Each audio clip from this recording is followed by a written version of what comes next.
Corinne Dedi, que es analista en temas del sistema penitenciario, ella como académica ha investigado ese sistema en Guatemala, y Andrea Barrios, quien integra el colectivo Artesanas, ha trabajado directamente dentro del sistema penitenciario y ha atendido diferentes programas con personas privadas de libertad. Ambas les agradecemos que nos acompañen el día de hoy y que nos ayuden a comprender un poco más cómo funciona este disfuncional sistema penitenciario nuestro y qué opciones reales tiene de salir adelante.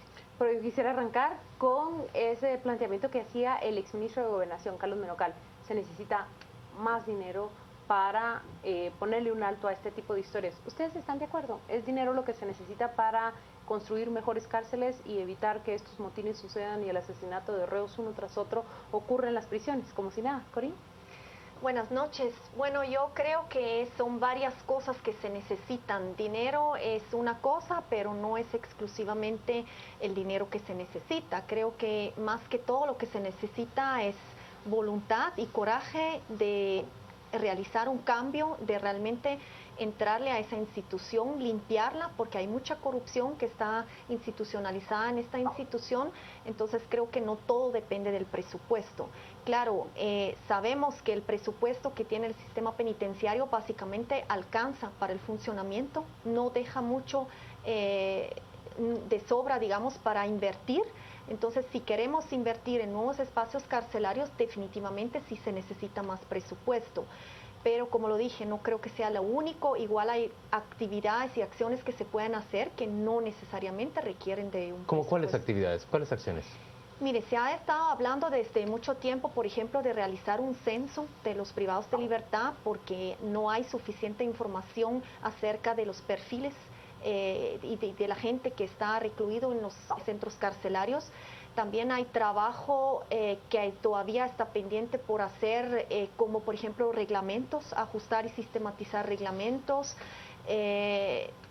capacitar gente en el tema de inspectoría, rehacer la unidad de inteligencia, etcétera. No son cambios que realmente requieren de mucho presupuesto. Es más de capacidad administrativa y de organización. Yo creo que sí, lo que hay realmente es un problema de gestión en esa institución. ¿Andrea piensa igual? Sí, yo creo que uno de los principales problemas que tiene actualmente el sistema penitenciario fue provocado por el despido de directores y subdirectores, que hemos hecho la denuncia desde el momento en que la exministra Eunice Mendizábal, por la justificación presupuestaria, toma la decisión. Los centros penitenciarios se quedan a manos de guardias penitenciarios que de ninguna manera tienen condiciones académicas o de conocimiento penitenciario para la administración de un centro. También es importante resaltar que mientras el sistema penitenciario no tenga la posibilidad de ubicar a las personas privadas de libertad de acuerdo a un perfil en centros y en sectores específicos, va a seguir sucediendo este tipo de problemas cuando no tienen ellos el control, porque quienes establecen el lugar donde la persona debe estar son los jueces. Claro. Pero prácticamente con su respuesta llegamos a la conclusión: en las cárceles tal como están hoy, es posible evitar que esto ocurra. No solo la matanza de Byron Lima, como ocurrió hoy, pero también la de esos muchachos que han muerto prácticamente cada mes desde que empezó el año. Y como repetía Juan Luis en el segmento anterior, hay un número, más de una centena que muere el año pasado. ¿Se puede evitar en las cárceles tal como están hoy? Bueno, yo creo que tal como está hoy está difícil, porque hay cosas que no están funcionando. O sea, definitivamente si hay armas adentro, munición adentro, de alguna manera esos objetos ilícitos tienen que llegar adentro. Entonces ahí surge la pregunta si hubo complicidad por parte de las autoridades, o cómo es posible que puedan ingresar esos objetos ilícitos una y otra vez, porque vemos que están requisando y en cada requisa sacan objetos ilícitos. Y hay una requisa presuntamente el día de ayer y hoy aparecen estas armas. Pero Andrea, a mí me sorprende que una muchacha como Joana Virrell, la argentina, modelo y también empresaria en parques medioambientales, haya podido estar en un día lunes presente junto al señor Lima cuando se produce ese cruento ataque en su contra. Lo que sucede es que el centro de Pavón tiene una autorización de poder tener visita todos los días. Es una situación... Eso es irregular. Es irregular porque los centros tienen días establecidos, generalmente en muchos de los centros son miércoles y domingo, En este centro ellos tenían una autorización de visita de todos los días. ¿Y por qué? Diaria. ¿Por qué se llegó a este tipo de concesión con Pavón? Nosotros hemos hecho las denuncias respectivas, hemos puesto de conocimiento incluso por la pernoctancia de los familiares dentro de ese centro penitenciario, que se ha permitido en diferentes días de la semana, o la familia entraba viernes y salía lunes. Nosotros al cansancio hemos puesto denuncias sobre eso a la Procuraduría de los Derechos Humanos, a las instancias internacionales. ¿Y al nadie Ministerio escucha? de ¿Alguien mueve un Gobernación. dedo cuando se dice estas cosas? Esta es una denuncia que nosotros hicimos en agosto del año pasado, donde denunciamos las muertes que estaban sucediendo en las manos del relator de personas privadas de libertad de la Comisión Interamericana. Hemos hecho conocimiento a las autoridades del Ministerio de Gobernación y no se toman acciones en este sentido. Nosotros tenemos un acuerdo ministerial, que es el 64-2016, que prohibía la pernoctancia de niños y niñas dentro de los centros penitenciarios. Claro, pero cuando la autoridad lo prohibió, ellos reaccionaron. Nunca lo prohibieron. No ha habido una prohibición expresa de eso porque se sigue permitiendo. Y aquí lo que nosotros queremos plantear es que el Estado es responsable por acción y omisión. Corín, es que eso es un hecho. El Estado, en términos generales, ¿cómo se dice?, ha claudicado frente al sistema penitenciario. Mansamente ha cedido el control a los reos. Sí, hasta cierto punto sí, y creo que el hecho de hoy mostró muy bien que el sistema penitenciario no puede cumplir realmente con su propósito de resguardar la integridad física y la vida de las personas que están bajo su tutela. Y eso es grave porque las personas están bajo la tutela del Estado y pues lo más sagrado siempre es la vida, claro. de las personas. Andrea, una palabra antes de ir al corte. Es que pensar que el sistema penitenciario ha claudicado... Que el Estado ha claudicado respecto al sistema penitenciario. Para mí es que le es útil al Estado el sistema penitenciario que se tiene. Eso es lo lamentable. Porque más que claudicar en sí, se favorece. Al Estado le favorece. Le favorece tener un sistema penitenciario. Bueno, intereses oscuros adentro del Estado. Por supuesto.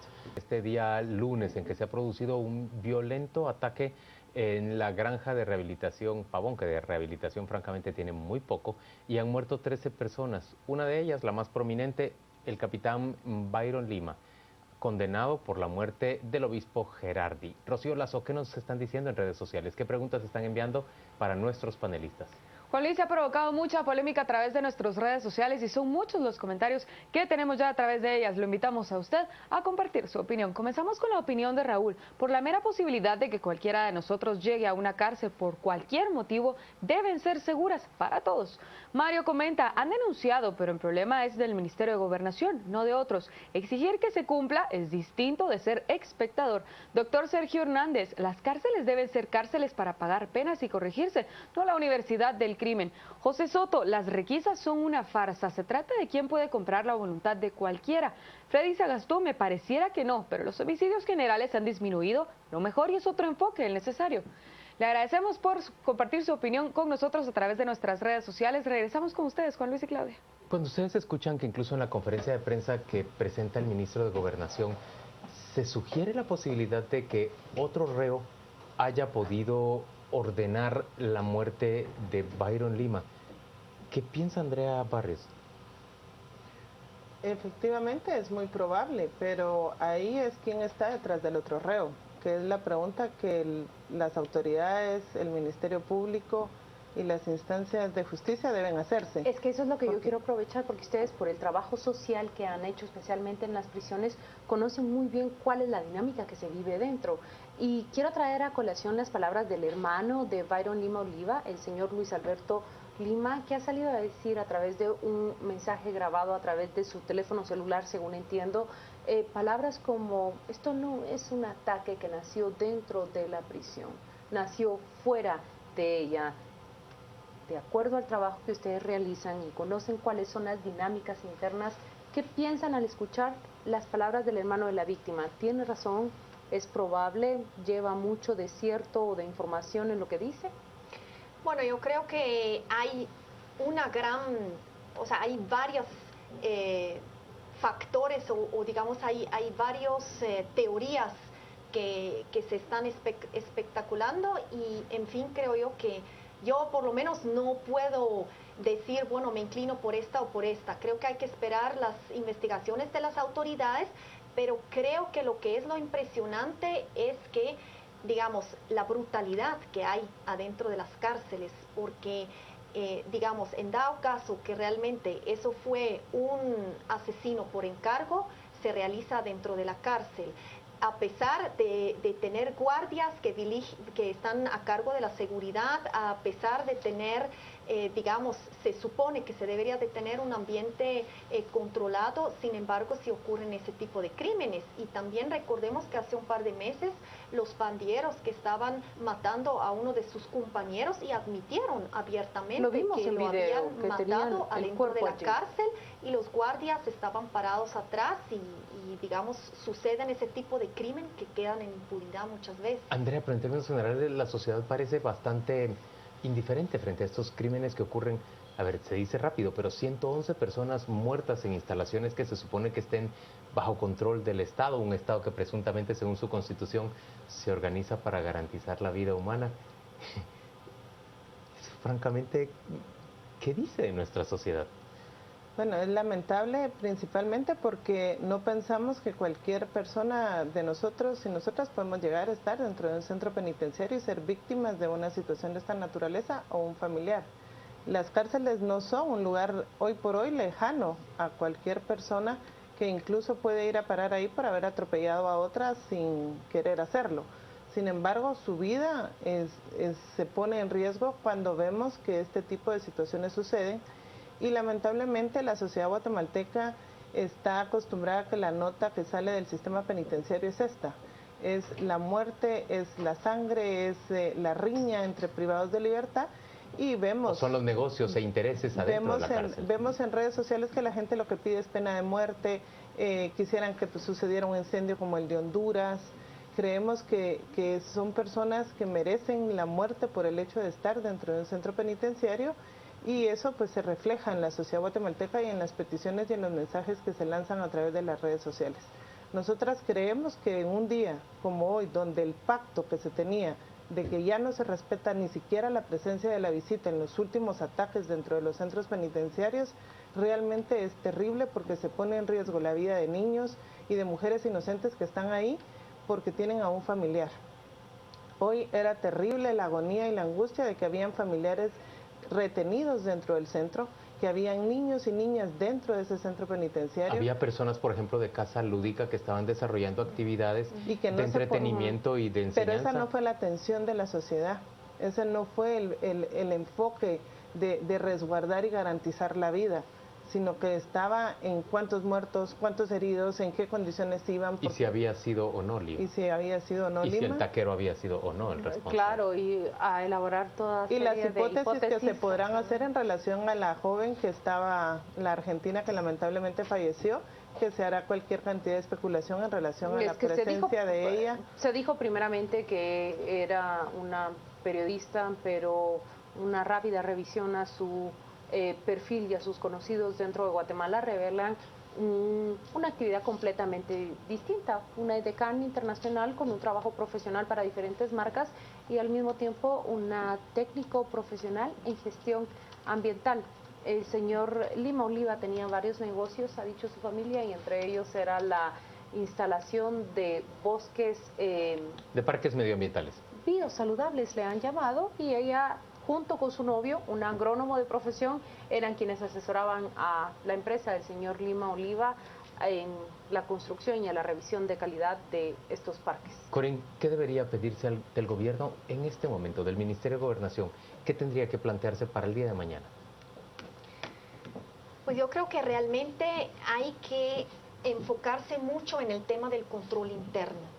O sea, es urgente que se empiezan a hacer unas investigaciones exhaustivas de cómo están esas dinámicas internas en las cárceles para poder retomar por lo menos la presencia en las cárceles, porque no podemos seguir así.